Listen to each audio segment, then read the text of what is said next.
आज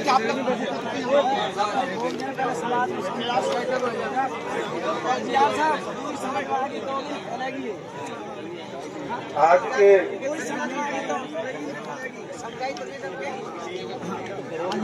आदिवासी महिला महापंचायत के सभापति महोदय बद्री पटेल जी, सभी एरिया से आए हुए सभी पंच पटेल, मेरे को लगता है कि शहर गांव से तो 10% ही है। एमपी से कितना है जो हाथ खड़ा करे? धौलपुर से, धौलपुर का मजबूत समाज है। आज शेरगार से कितने शेरगार से खड़ा करो हाथ, देखते अब तो सबने ही कर दिया। नहीं शेरगार है। जब नियमों की बात हो रही, जब 10% खड़े कर रहे थे, लेकिन अभी श्री गणेश जी ने एक एक पॉइंट पर आपका सबकी सहमति ली और सबने हाथ खड़े करके सहमति दी। मेरे हिसाब से पंचायत बहुत हो गई और पूरे राजस्थान में पालन करना शुरू कर दिया 1 मार्च से।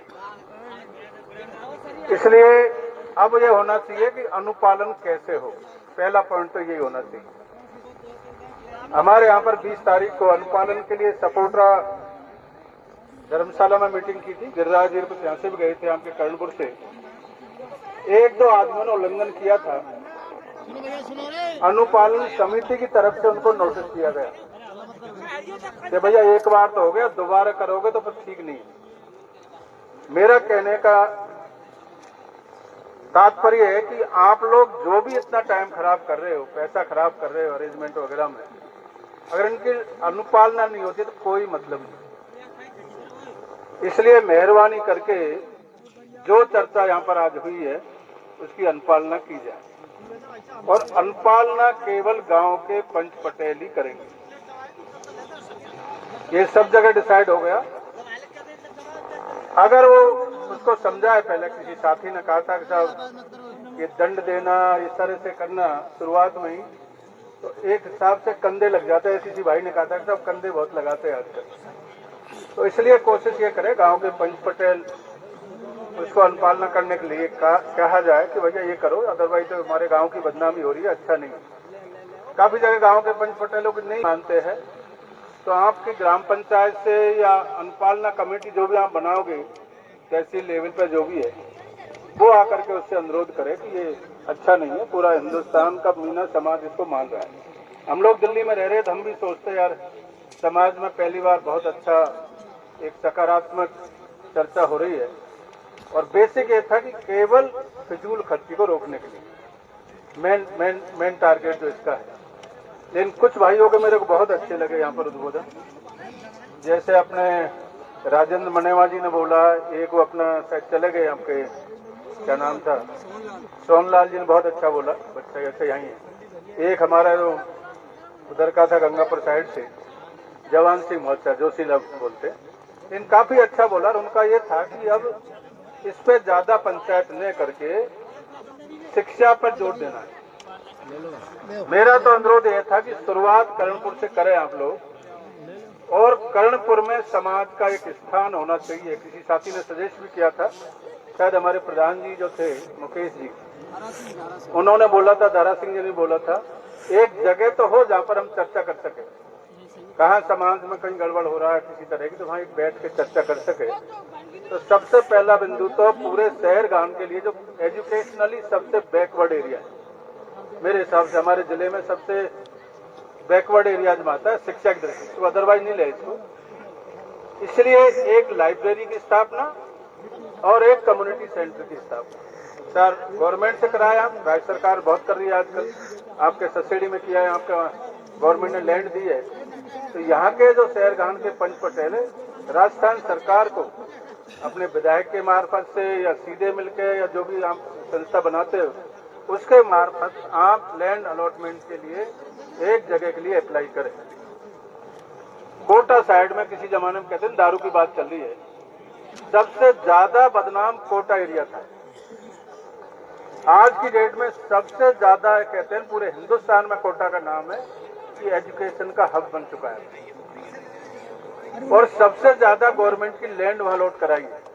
आप सबने सुना है कि मीनेस यूनिवर्सिटी के लिए 75 बीघा जमीन अलॉट करा ली, कम्युनिटी सेंटर करवा लिया, बच्चों के लिए जो छात्रावास, लड़कियों के लिए छात्रावास, 4-5 तो मैं पर्सनली देख के आया हूँ।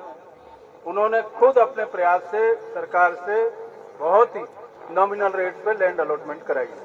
तो आप लोग प्रयास करें, अदरवाइज हम सब मिलकर इसमें कोशिश करेंगे। एक सबसे अच्छा सुझाव भाई राजन जी ने दिया कि इतने दिनों से छात्रावास बन रहा है या बना पड़ा है, उसका सदुपयोग नहीं हो रहा है, ये हमारी कमजोरी है। इससे लगता है कि चाहे आप कितना भी चौड़ा हो लो, हिंदुस्तान में नाम है आपका कि भाई सबसे ज्यादा अधिकारी दिए तो मीना समाज ने दिए, लेकिन जब यहाँ करके देखते पॉलिटिकली आपका प्रेशर 0/0। जो अपने डिस्ट्रिक्ट हेडक्वार्टर पे बने बनाए छात्रावास को आप उपयोग नहीं कर पा रहे, बच्चों के लिए यूज होता, तो मैं तो राजेंद्र जी ये कहता हूँ कि जब भी आप कुछ करते हम आपके साथ रहेंगे, हर समय बिल्कुल साथ रहेंगे। मैंने सुना है कि अभी आपके करौली कॉलेज से जो अधिकारी निकले हैं उनका एल्यूमिनी जो मनाते हैं, इस तरह का प्रयास चल रहा है, तो क्यों नहीं उस अवसर पर इस बात को रखा जाए। हो सकता है कलेक्टर भी उसमें आएगा और कलेक्टर से मिलकर बात की जाएगी। धरना प्रदर्शन तो चलेगा ही, हम आपके साथ रहेंगे हर तरह से, तो ये थोड़ा प्रयास करना पड़ेगा। दूसरा बात जो किया आपने, एक सामूहिक विभाग, जो सकारात्मक बात कर रहा हूँ, ये तो पूरी हो ही गई है। 80% तो लागू हो गए सब जगह। आप पंचायत करते रहे बोले कि सर 5 आदमी जाएंगे, 11 जाएंगे, सब कुछ डिसाइड हो गए सब जगह और लागू होना भी हो गया। इसलिए सामूहिक विवाह एक बहुत अच्छा आपने एक पॉइंट रखा कि जाति ने आपके कार्यक्रम इसमें भी है, आपके एजेंडे में सामूहिक विवाह की कमेटी में आपने बना दी, लेकिन ये कांटों का ताज है। इसमें क्या हुआ, जयपाल जी जैसे हमारे पूरे जिले में सबसे नंबर 1 सीनियर मोस्ट आदमी है, उन्होंने बीड़ा उठाया था, पूरे राजस्थान में था कि सपोटरा में सामूहिक विवाह होता है और काफी चला वो 5-9 बार चला है शायद, बता रहे मोहन सिंह जी। उसके बाद में उन पर ही लांछन लगाने लग गए कि साहब ये तो जो पैसे खा गए, तो जो भी आगे आएगा लांछन तो लगेगा, उससे डरना नहीं चाहिए। जब समाज की सेवा में आ गए तो लांछन लगते ही रहेंगे।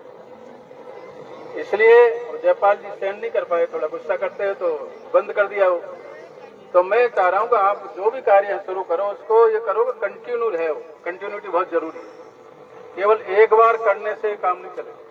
एक बार कर दिया फॉर्मेलिटी के नाते तो बहुत अच्छी शुरुआत है, भाई लूट लेंगे, इससे काम नहीं चलेगा। आपको करना है तो इसको बिल्कुल लगातार होता रहे, ये मैं आपसे अनुरोध करूंगा। साथ के साथ में आज अच्छी सभी पॉइंटों पर डिस्कस हो गया। मेरा तो केवल 2 ही पॉइंट है इसमें। एक तो नशे का है, जो अभी हमारे प्रधान जी ने बोला था कि साहब ठेका एक ही यहाँ पर पूरे शहर का में, शायद करणपुर में एक ठेका है। अब आप लोग बुरा नहीं बनना चाहते हो, हर एक जगह अनऑथराइज घरों में ठेके चल रहे हैं जो बेचते हैं। तो ठेकेदार ने खोल रखे होंगे, पुलिस को पैसा देता होगा और उधर से कोई बोलता नहीं। तो आपको बुरा तो बनना पड़ेगा। अगर आप आगे रहोगे तो मैं आपके साथ रहूंगा। एसपी से हमारी साइड तो बात होती है, लेकिन शिकायत करनी पड़ेगी राइटिंग में, नाम भी लेना पड़ेगा। अगर कोई ये सोचता है कि साहब मेरा नाम नहीं आना चाहिए, चुपचाप हमको बता दे, हम उनको बता देंगे। लेकिन आपको कम से कम पेन लेना पड़ेगा। पंचपटे लोग जिस संबंधित गांव में किसी ने अनऑथराइज ठेका खोला हुआ है या कोई भी स्मैक वगैरह बेच रहा है, ट्रेडिंग कर रहा है, एक यूज कर रहा है, दोनों ही। एक तो ट्रेडिंग कर रहा है, कहां से आ रहा है, कौन है, कहां से लाता है, पूरी चैन पकड़नी पड़ेगी। तो इससे वो एसपी साहब से कल भी मेरी बात हुई, धर्मशाला से की थी मैंने, और पहले भी बात हुई जब हमारी शुरुआत हुई थी सपोटरा में आपकी गोपना की मीटिंग के बाद में। तो मैं चाहूंगा कि इसकी जरूर पहल करें, इससे हमारी पूरी पीढ़ी या पूरा युवा वर्ग बर्बाद हो रहा है। दूसरा है दहेज का। दहेज का रियली आप कह रहे हैं ना कि पूर्णतः तो बंद नहीं हो सकता, सबको पता नहीं हो सकता, लेकिन अगर बच्ची योग्य, जैसे किसी साथी ने कहा है, बच्ची हो गए, सपोज डॉक्टर है बच्ची, तो हम कोशिश करेंगे डॉक्टर मिले उसको, कोई टीचर है तो टीचर ही मिले। ऐसा नहीं है कि आप अनपढ़ बच्ची है और पैसे आपको फिर तो पैसे देने ही पड़ेंगे। कोशिश ये करो कि बच्चियों को अच्छी एजुकेशन दिलाए।